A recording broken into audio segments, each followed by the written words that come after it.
Dear Srimati and Sri Adinarayan Shetty, N. Vasavi Charitable Trust wishes you a very happy marriage anniversary day.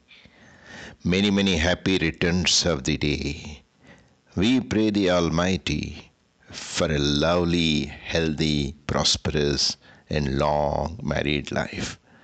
May Vasavi Mata shower her choicest blessings on you and on all your family members.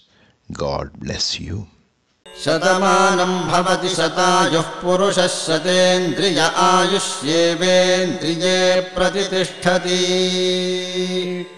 शतमानं भवति शतमानकं शतमानं भवति शतायुः शतायुर्भवति शतमानकं शतमानं भवति शतायुः शतमानमिति शतमानम् भवति शतायुः शतायुर्भवति शतायुः पुरुषः शतायुर्भवति शतायुः पुरुषः शतायुः पुरुषः शतायुः पुरुषः शतेन्द्रियः पुरुषः शतायुः